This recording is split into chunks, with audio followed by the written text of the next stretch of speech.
வெண்முரசு. எழுதழல் 35. வாசிப்பது சந்தீப். 5. துலாநிலையினாடல் 2. 4 நாட்களுக்குப் பின்னர் சுருதகிருத்தியும் சுதசோமனும் திரிகர்ணம் என்னும் ஊரிலிருந்த சாலையோர விடுதியை சென்றடைந்தனர். வணிகர்களின் பொதி வண்டிகளும் அத்திரிகளும் வெளியே நின்றிருந்தன. விடுதி உரிமையாளன் தன் துணைவியுடன் அடுமனையில் உணவு சமைத்துக் கொண்டிருந்தான். தொலைவிலேயே அடுமனை புகையை உணர்ந்த சுதசோமன் அவனுக்கு சமைக்கத் தெரியவில்லை. நீரை கொதிக்க வைப்பதற்குள்ளாகவே அரிசியை போட்டுவிட்டான். அன்னம் ஊறி வென்றால் சுவையிழக்கிறது என்றான். சுருதகீர்த்தி தன் கட்டை விரலில் மெல்லிய வலி ஒன்றை உணர்ந்தான். ஏதோ சிறு பூச்சி ஒன்று கடித்தது போல. பெரும்பாலான தருணங்களில் ஒருவகையான எளிய தொடு உணர்வாகவே அதை அறிய முடிந்தது. குறிந்து பார்த்தபோது 2 பல்பட்ட தடங்களும் நீலம் பாரித்து ஊசியால் குத்திய வடுக்கள் போலிருந்தன. வீக்கமும் பொறுக்கும் இல்லை. ஆனால் கட்டை விரலை கையால் தொட்டுப் பார்த்தபோது மெல்லிய வெம்மையை உணர முடிந்தது. சுதசோமன் புது ஊன் உண்ட வாய் கொண்டு கடித்திருக்கிறது. அக்குருதி உன் குருதியுடன் கலந்திருக்கலாம். ஓரிரு நாளில் சீர்படுவாய் என்றான். அவன் தன் காலை பார்ப்பதைக் கண்ட சுதசோமன், நாம் இவ்விடுதியில் மருத்துவம் அறிந்த எவரேனும் இருந்தால் காட்டலாம் என்றான். சுருதகீர்த்தி, மருத்துவத்திற்கான தேவை ஏதுமில்லை. வலி என எதுவும் தெரியவில்லை என்றான். விடுதி முற்றத்தில் புறவிகளை நிறுத்தி இறங்கி நீர்த்தொட்டியாக வைக்கப்பட்டிருந்த பழைய படகின் அருகே கொண்டு சென்று கடிவாளங்களை சேர்த்துக் கட்டிய பின் பெரிய மரத்தொட்டியில் வைக்கப்பட்டிருந்த நீரை அள்ளி கைகால் முகம் கழுவிய பின் விடுதிக்குள் நுழைந்தனர். மரப்பட்டை கூரையிட்ட கொட்டகைக்குள் தரையில் விரிக்கப்பட்ட ஈச்சம்பாய்களில் 3 குழுக்களாக வணிகர்கள் அமர்ந்திருந்தனர். அங்கிருந்த 3 குழுக்களில் ஒன்றுடன் அவர்களைக் காத்து சௌனகரின் ஒற்றன் பிரகாமன் வணிகன் தோற்றத்தில் தங்கியிருந்தான். அவனுடன் இருந்த பிற 4 வணிகர்களும் அவன் ஒற்றன் என்று அறியாத எளியவர்கள்.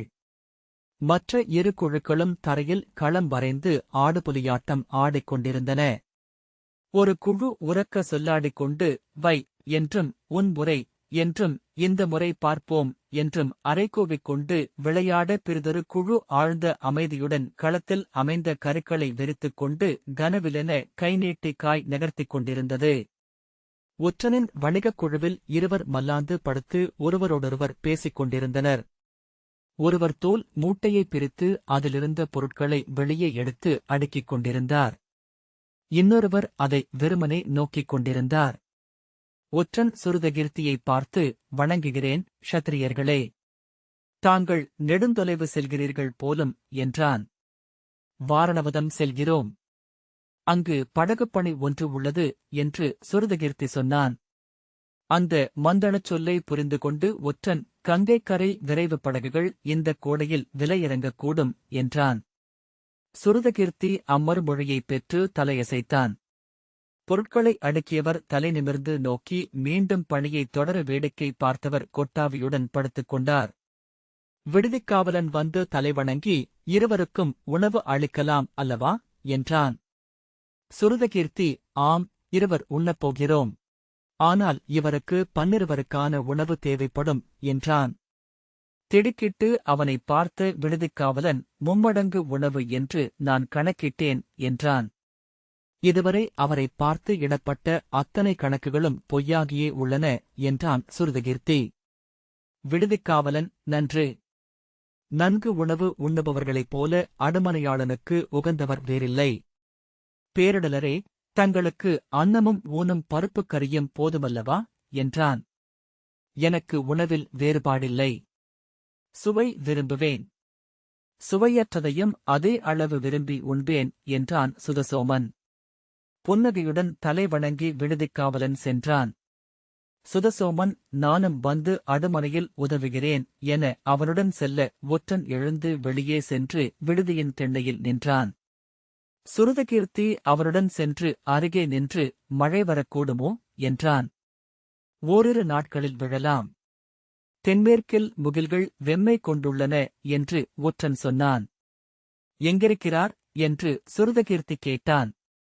செய்திகளின்படி அவர்கள் 8 நாட்களுக்கு முன்னரே மத்ரபுரியின் தலைநகரிலிருந்து கிளம்பிவிட்டிருந்தனர். 4 நாட்களுக்கு முன்னரே உபப்பிலாவியத்தை சென்று அடைந்திருக்கவும் வேண்டும். அவைக்கு வரும் நோக்கம் சலியருக்கு இருக்கவில்லை.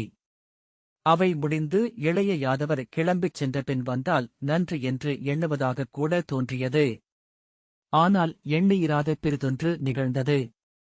அவர் திசை மாறி செல்லத் தொடங்கினார். முதலில் அது அவருடைய முடிவென்றே நாங்கள் எண்ணினோம். திசை மாறிச் செல்வதை உபப்பிலாவியத்துக்கு தெரிவித்தபோது கூட அங்கும் எந்த ஐயமும் எழவில்லை. 3 நாட்கள் அத்திசை மாற்றச் செலவு நிகழ்ந்த பின்னர்தான் அதிலேதோ சூதரிக்கிறதென்று தோன்றியது என்றான் ஒற்றன். என்ன சூது என்று சுருதகீர்த்தி கேட்டான். நம்முடைய ஒற்றர்களின் மந்தனக்குறிகளையும் முத்திரைகளையும் அஸ்தினபுரி முன்னரே அறிந்துவிட்டிருந்தது. எவரோ சலியரை அணுகி அஸ்தினபுரி விரும்பிய வழியில் கூட்டிச் சென்று விட்டார்கள். 4 நாட்கள் பயணம் செய்த பின்னர்தான் உபப்பிலாவியத்துக்கான வழியிலிருந்து பெரிதும் விலகிச் சென்று விட்டதை சலியர் உணர்ந்தார். அவரிடமிருந்த படை பெரிது. உபப்பிலாவியத்திலும் விராட நாட்டிலும் தனக்கு உயர் மதிப்பு கிடைக்க வேண்டுமென்பதற்காக தன் நாட்டுக் காவலுக்கு தேவையான படைகளை மட்டும் நிறுத்தி எஞ்சிய அனைவரையும் தன்னுடன் அழைத்துக் கொண்டிருந்தார். காலாள் 1000 மட்டும் 8 பிரிவுகளாக உடன் வந்தனர். 12 நூற்றுவர் புரவிப்படை, 80 யானைகள், 400 தேர்கள். இவர்கள் அனைவருக்கும் உணவு சமைக்கவும் உறைவிடம் அமைக்கவும் தேவையான ஏவலர்கள். அப்பொருட்களை கொண்டுவரும் வண்டிகள். திசை மாறியது உறுதியானதுமே சலியர் உபப்பிலாவியத்துக்கு சென்று சேரப்போவதில்லை என்று அறிந்தோம். அதை சௌனகருக்கு தெரிவித்தோம். இப்போது அவர்கள் எங்கிருக்கிறார்கள் என்று சுருதகீர்த்தி கேட்டான். தெற்கே அஸ்தினபுரியின் எல்லையை ஒட்டி அமைந்துள்ள குக்குடபுரம் என்னும் கோட்டை சூழ்ந்த சிறுநகரில் என்றான் ஒற்றன். சுருதகீர்த்தி துரியோதனரின் விருந்தினராகவா என்றான். ஆம் என்றான் ஒற்றன்.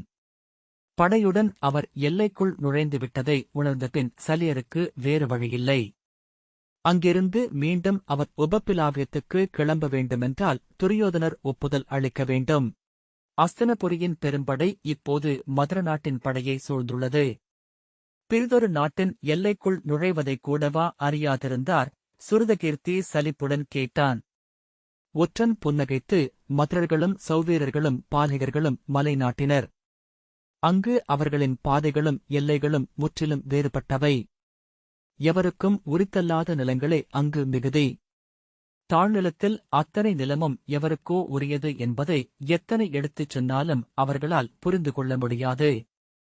வெறும் காடுகளினூடாகச் செல்வதாகவே சலியர் எண்ணியிருந்தார். அஸ்தினபுரியின் கொடியுடன் அவர்களின் படைத்தலைவன் படை கொண்டு எதிர்வந்த பின்னர்தான் எல்லை கடந்திருப்பதை உணர்ந்தார். போர் கூவவா முடியும்? நட்பு காட்டியுடன் செல்வதன்றி வேறு வழியில்லை என்றான். இப்போது நாம் என்ன செய்வது என்று சுருதகீர்த்தி கேட்டான். அங்கு என்ன நிகழ்கிறது என்று எனக்கு தெரியவில்லை. அஸ்தின்புரியிலிருந்து துரியோதனர் சலியரை பார்க்க வந்து கொண்டிருப்பதாக ஒரு செய்தி. உறுதிப்படுத்தப்படாத உளவுத் தகவல் அது. ஆனால் அதற்கு வாய்ப்புள்ளது என்றான் ஒற்றன். சலியரை மகிழ வைத்து அவர் தன்னிடம் சேர்வதற்கான சொல்லுப்புதலைப் பெற துரியோதனர் முயல்வார் என எண்ணுகிறேன். சுருதகீர்த்தி நகைத்து, சலியரா? அவர் பாண்டவர்களின் சமந்தர். இருவகையில் என்றான். ஆம், அதனால்தான் எந்த ஐயமும் இல்லாமல் இருந்தோம். ஆனால் மறுபக்கம் இருப்பவர் கணிகர். அவருடைய சூழ்ச்சி என்ன என்று நாமறிய முடியாது. சலியர் அவர்களால் வெல்லப்படவும் கூடும். சுருதகீர்த்தி சில கணங்களுக்குப் பின், ஆம், மானுட உள்ளத்தை எவரும் நம்ப முடியாது என்பார்கள் என்றான். துரியோதனர் நாளை மறுநாள் குக்குடபுரியை அடைவார். அதற்குள் நீங்கள் இருவரும் சென்று சலியரை சந்திக்க வேண்டும் என்பது ஆணை. நீங்கள் அரசகுடியினர் என்பதனால் உங்களுக்கு அளிக்கும் சொல் அவரை கட்டுப்படுத்தும். அஸ்தினபுரிக்கு எதிராக இந்திரபிரஸ்தத்தின் படைகளுடன் நிற்பதாக அவர் உங்களுக்கு வாக்களிக்க வேண்டும் என்றான் ஒற்றன். அந்தச் சொல்லை முன்னரே அளித்துவிட்டாரே என்றான் சுருதகீர்த்தி.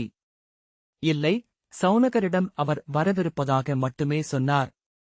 அரசு முறைப்படி அறிவிக்கவோ குலமூதாதை என சொல்லளிக்கவோ இல்லை என்றான் பிரகாமன். ஷத்திரிய மரபுகளின்படி அரச குருதியினர் ஒருவரிடம் நேரில் சொல்லும் சொல் தெய்வங்களுக்கு முன் வாழ்த்தொட்டு அளித்த வாக்கைப் போல.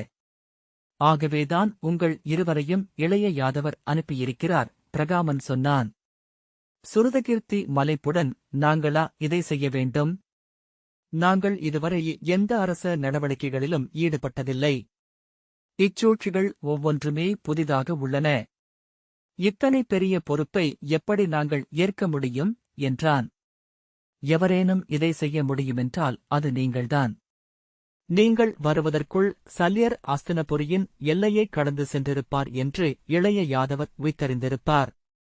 அஸ்தினபுரியின் எல்லைக்குள் பாண்டவர்கள் நுழைய முடியாது. அவர்களின் குருதி வழியில் நீங்கள் மட்டுமே நுழைய முடியும். இளவரசர்களாகிய உங்களை அஸ்தினபுரி சிறைப்படுத்தப் போவதில்லை என்றான் பிரகாமன்.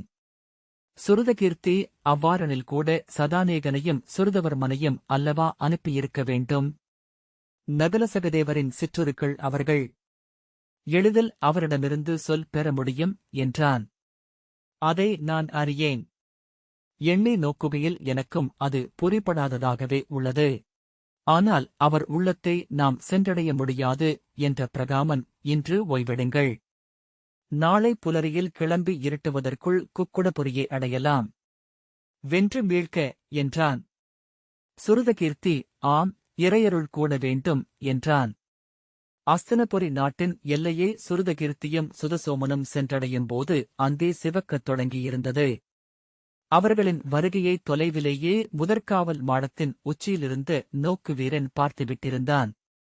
அவனுடைய முழவோசை கேட்டு கீழிருந்த காவலர்கள் அம்பேற்றிய விற்களுடனும் ஈட்டிகளுடனும் எழுந்து வந்து காட்டுப்பாதையின் தொடக்கத்தில் காத்து நின்றிருந்தனர். அஸ்தினபுரியின் எல்லையென அமைந்த சரளைக்கல் நிறைந்த சிற்றோடைக்குள் இறங்கி நீரோட்டத்தைக் கடந்து மெல்ல மேலேறி இருவரும் வந்தபோது காவலர் தலைவன், தங்கள் அடையாளம், வீரர்களே என்றான். அவர்கள் புறவிகளை இழுத்து நிற்க இருவரையும் அறிந்து கொண்டு முதிய வீரன் ஒருவன் பின்னாலிருந்து எழுந்து வந்து, இந்திரபிரஸ்தத்தின் இளவரசர்கள் அல்லவா என்றான். ஆம், குக்குடபுரிக்குச் செல்கிறோம், அரச அழைப்பு என்று சுருதகீர்த்தி சொன்னான். இங்கிருந்து 8 காவல் நிலைகளுக்கு அப்பால் உள்ளது குக்குடபுரியின் கோட்டை. வழிநெடுகிலும் அஸ்தினபுரியின் படைகள் உள்ளன. எத்தனை பேருக்கு தங்களை தெரியுமென்று தெரியவில்லை. எவரேனும் குக்குடபுரியின் கோட்டைக்குள் செல்ல ஒப்புதல் அளிக்கிறார்களா என்றும் தெரியவில்லை என்றான் முதிய காவலன். நாங்கள் என்ன செய்வது என்று சுருதகீர்த்தி கேட்டான். காவலர் தலைவன், தாங்கள் இங்குள்ள கொட்டகையில் ஓரிரு நாழிகை பொழுது தங்கலாம். பறவைச் செய்தி அனுப்புகிறேன். கோட்டையிலிருந்து ஒப்புதல் வந்த பின்னர் தாங்கள் செல்லலாம். அந்த ஒப்புதல் ஓலையே அங்கு வரை தங்களை இட்டுச் செல்லும் என்றான். சுருதகீர்த்தி, இல்லை, இரவு முழுக்க இங்கு நான் தங்க எண்ணவில்லை. எங்கள் பணி காத்திருக்கக் கூடியதல்ல என்றான். நான் தாங்கள் செல்ல ஒப்ப முடியாது என்று காவலர் தலைவன் சொன்னான். அப்படியென்றால் என்னை சிறைப்பிடியுங்கள் என்றபின் சுதசோமனிடம் செல்வோம் என்று கைகாட்டிவிட்டு புரவியை தட்டினான் சுருதகீர்த்தி. புரவி விரைவு கொள்ள பிடியுங்கள், தடுத்து நிறுத்துங்கள் என்று காவலர் தலைவன் கூவினான். இரு வீரர்கள் புரவியிலிருந்து பாய்ந்து சுதசோமனை நெருங்கினர். அவன் கடிவாளத்தை வாயில் கவ்வியபடி அவ்விருவரையும் பற்றித் தூக்கி இரு பக்கங்களிலாக வீசினான். அப்புறவிகள் நிலையெழுந்து சுற்றி நிற்க அவர்கள் இருவரும் காட்டிற்குள் ஊடுருவிச் சென்றனர். சுருதகீர்த்தி திரும்பாமலேயே வருகிறார்களா என்றான். இல்லை, மேலும் இருவர் வந்தால் தூக்கி வீசலாமென்று பார்த்தேன். நின்றுவிட்டார்கள் என்றான் சுதசோமன். இவர்கள் நம்மை சிறைப்பிடிக்கத் துணிய மாட்டார்கள். ஆயிரத்தலைவன் அங்கிருந்தால் சிறைப்படுத்த ஆணையிட்டிருப்பான் என்றான் சுருதகீர்த்தி. சுதசோமன், முதல் ஆயிரத்தவனை நாம் பார்க்கும் வரை அஞ்ச வேண்டியதில்லை அல்லவா என்றான். இல்லை, அவருடைய புறா சென்று மீள்வதுவரை மட்டுமே நமக்கு பொழுதிருக்கிறது என்று சுருதகீர்த்தி சொன்னான். அடுத்த காவலரனை அவர்கள் அடைவதற்குள்ளாகவே விற்களும் வேல்களுமாக வீரர்கள் பாதை நோக்கி ஓடி வந்தனர். புரவியை இழுத்து விரைவைக் குறைத்து சுருதகீர்த்தி, நான் இந்திரபிரஸ்தத்தின் இளவரசன். அரசாணையின்படி சென்று கொண்டிருக்கிறேன் என்றான். தங்கள் ஓலை அடையாளங்கள் என்று ஒருவன் கேட்க, அதை முதல் காவல் கோட்டத்திலேயே அழித்துவிட்டேன் என்றபடியே புரவியைத் தட்டி விரைவழச் செய்து அவர்களைத் தடுத்திருந்த 2 வேல்களை அகற்றியபடி சுருதகீர்த்தி காட்டுக்குள் சென்றான். மேலும் 2 வேல்களைப் பற்றி அவற்றைப் பிடித்திருந்தவர்களைப் பற்றி தூக்கி சுழற்றி அப்பால் வீசிவிட்டு சிரித்தபடி சுதசோமன் உடன் வந்தான். இந்த ஆடல் எனக்கு பிடித்திருக்கிறது, இளையோனே என்று திரும்பி நோக்கி சுதசோமன் நகைத்தான். அவர்கள் இன்னும் சிலர் நம்மை எதிர்கொண்டிருந்தால் நாம் என்னென்ன செய்ய முடியும் என அறிந்திருப்போம் என்றான். விளையாட வேண்டாம் மூத்தவரே. எத்தனை விரைவில் இயலுமோ அத்தனை விரைவில் நாம் குக்குடபுரியை அடைந்தாக வேண்டும் என்றான் சுருதகீர்த்தி. ஒற்றர் சொன்ன கணிப்பை பார்த்தால் நாளை புலரியில் அங்கே துரியோதனர் வந்திருப்பார். அவர் வருவதற்குள் நாம் சலியரை சந்தித்தாக வேண்டும் என்றான். சுதசோமன், சலியர் என்னைப் போன்றவர் என்று எண்ணுகிறேன். துரியோதனரின் தூதன் வந்து சந்தித்து உயரிய மதுவை காணிக்கை அளித்திருப்பான். இன்னொரு மதுப்புட்டியை அவருக்கு முன்னால் காட்டி அவருக்கு முன்னால் சென்று கொண்டே இருந்திருப்பான். அவர் அதற்குப் பின்னால் செல்ல மொத்த படையும் தொடர்ந்து சென்றிருக்கும் என்றான். சுருதகீர்த்தி, இன்னொரு காவலரன் என்றான். அவர்கள் அதை அணுகி புரவியை இழுத்துப் பற்றிய போதே எழுந்து வந்த காவல் தலைவன் தாங்கள் என்றான். சுருதகீர்த்தி, இந்திரபிரஸ்தத்திலிருந்து வருகிறேன். அஸ்தினபுரியின் அரசரின் ஆணைப்படி சலியரை சந்திக்கச் செல்கிறேன் என்றான். குழப்பத்துடன் அவன் நோக்கி நிற்க புரவியை செலுத்தி முன்னால் சென்றான். ஒன்றுமே நிகழவில்லையே என்று சுதசோமன் கேட்க சுருதகீர்த்தி, இனி எவரும் எதுவும் கேட்க மாட்டார்கள் என்று நினைக்கிறேன். இத்தனை எல்லைகளை கடந்து வந்தபின் நம்மிடம் அடையாளம் கோர வேண்டிய தேவையில்லை என்றான். சுதசோமன், முதற்காவல் கோட்டத்திலிருந்து குக்குடபுரிக்கு பூரா இப்பொழுது சென்று சேர்ந்திருக்கும் என்றான். ஆம், வழியிலேயே நம்மை எதிர்கொள்ள அஸ்தினபுரியின் படைகள் வரும் என்றான் சுருதகீர்த்தி. சுதசோமன், இத்தனை படைநிலைகள் எதற்கு? ஒவ்வொரு காவலரனுக்கு அருகிலும் 100 புரவிகள் கொண்ட படை ஒன்றுள்ளது என்றான். சலியரை அவர்கள் சிறையிலா வைத்திருக்கிறார்கள். சுருதகீர்த்தி சிலந்தி வலையில் சிறுபூச்சி என சென்று சிக்கிக் கொண்டிருக்கிறார் என்றான். புரவியைத் தட்டி ஊக்கிக் காட்டினூடாக பாய்ந்தபடி சிறையேதான்.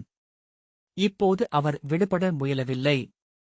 திமிருந்தோறும் மேலும் ஆழமாக சிக்கிக் கொள்வார் என்றான். குக்குடபுரியின் முதல் அரண் உயிர்மரங்களை நெருக்கமாக நட்டு உருவாக்கப்பட்டிருந்தது. அதுவரை காவல் மாடங்கள் தொடர்ச்சியாக இருந்தன. சலியர் உள்ளே வரும்போது இத்தனை காவலரன்கள் இருந்திருக்க வாய்ப்பில்லை. பிறர் அறியாத பிறிதொரு வழியில் அழைத்து வந்திருக்கிறார்கள் என்று சுருதகீர்த்தி சொன்னான். இங்கே காவல் படைகள் காத்து நின்றிருக்கின்றன. மிகத் தெளிவாக முன்னரே திட்டமிட்டிருக்கிறார்கள். குக்குடபுரத்தின் கோட்டையைச் சூழ்ந்து 7 அடுக்குகளாக அஸ்தினபுரியின் காவல் படை நின்றிருந்தது. இறுதிக் காவல் மாடத்தைக் கடந்ததுமே அந்த படையின் மெல்லிய கார்வையை சுருதகீர்த்தி கேட்டான். புரவியில் அவனை அணுகி வந்த சுதசோமன், அணுகிவிட்டோம் என்றே எண்ணுகிறேன். இது இறுதிக் காவலரன் என்றால் 2 நாழிகை தொலைவில் இருக்கிறது குக்குடபுரியின் சிறிய கோட்டை என்றான். ஆம், ஆனால் அணுகுவது அவ்வளவு எளிதல்ல என்று சுருதகீர்த்தி சொன்னான். ஏன் என்று சுதசோமன் கேட்டான். சுருதகீர்த்தி மறுமொழி சொல்லாமல் புரவியை சீர்நடையில் செல்லவிட்டான். உடன் வந்த சுதசோமன், காவலிருக்கும். ஆனால் அங்கும் நம்மை விட்டுவிடுவார்கள் என்றே எண்ணுகின்றேன் என்றான். சுருதகீர்த்தி புரவியே கடிவாளத்தை இழுத்து நிறுத்தி, பாருங்கள் என்றான். சுதசோமன் அரையிருளுக்குள் கூர்ந்து நோக்கி, படை என்றான். நத்தைச் சூழ்க்கை. சம்போகவலத்தின் முகப்பில் நீள்வேல் கொண்ட புரவி எதிர்வுப் படைகள் முள்சிலிர்த்து நிற்கும். பின்னர் குதிரைப்படைகள்.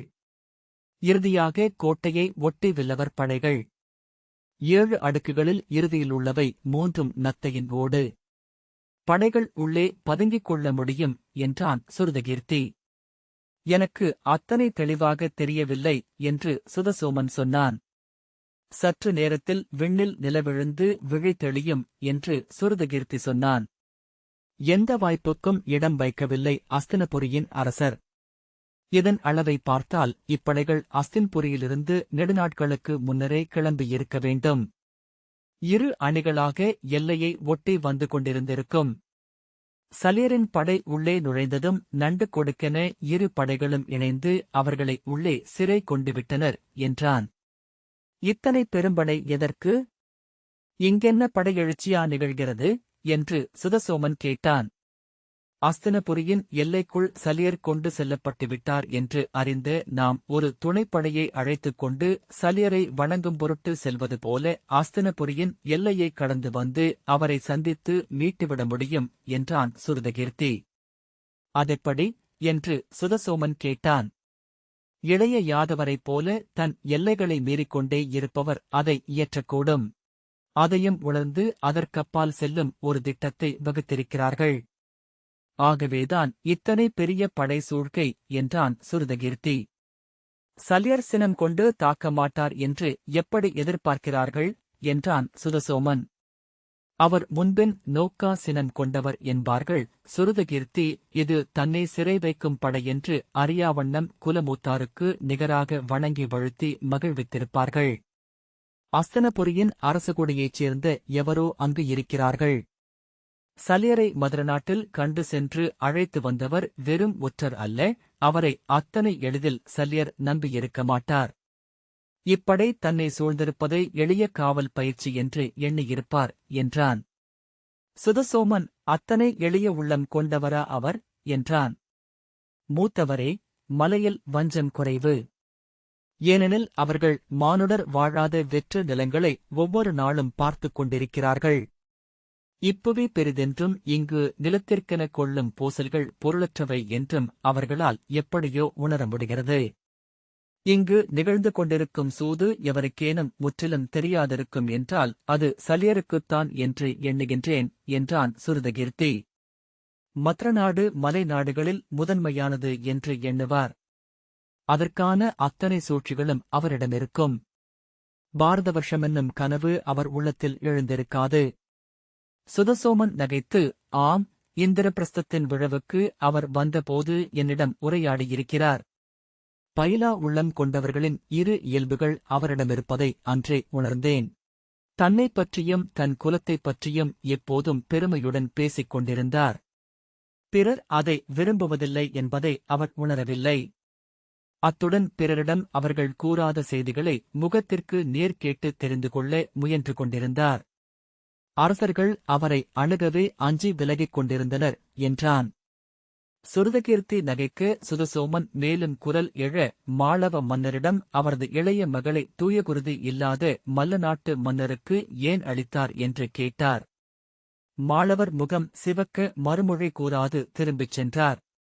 அவர் மறுமொழி கூறாமையே ஒரு சிறுமை என்று எண்ணாமல் அவர் தோளை தொட்டுத் திருப்பி நான் உன்னிடம்தான் கேட்டுக் கொண்டிருக்கிறேன் என்றார்.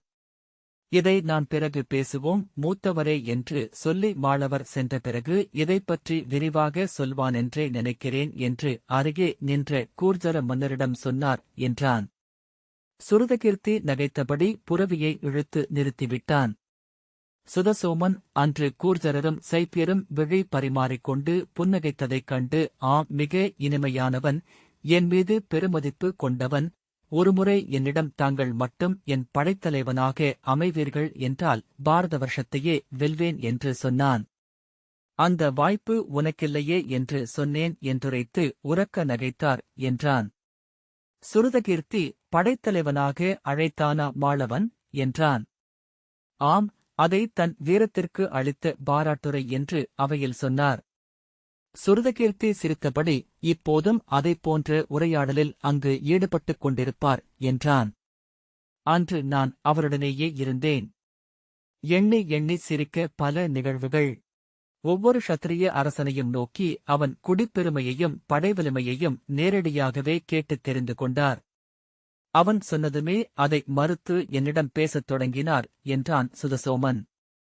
சுருதகீர்த்தி, ஆனால் அவர் இளமையில் இப்படி இருக்கவில்லை.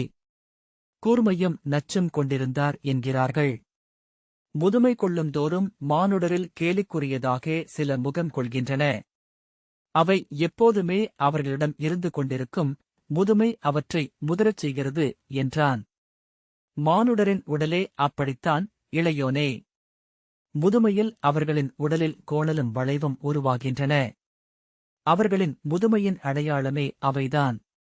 ஆனால் இளமையிலேயே அவை உருவாகத் தொடங்கிவிட்டிருக்கும் என்றான் சுதசோமன். சுருதகீர்த்தி, இளம்பெண்டிரில் அவை அழகென்றே வெளிப்படும் என்றான். இருவரும் நகைத்தபடி புரவியை ஓட்டிச் சென்றனர். சுருதகீர்த்தி, நாம் ஏன் சலியரை எளிமைப்படுத்திக் கொள்கிறோம் என்றான். சுதசோமன் திரும்பி பார்த்து, நாம் இளைஞர், அவர் முதியவர், அதனால்தான் என்றான்.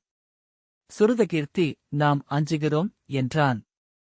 சுதசோமன், நான் பெரிதாக அஞ்சவில்லை, ஏனென்றால் எது எப்படி நிகழ்ந்தாலும் எனக்கு கவலையில்லை என்றான்.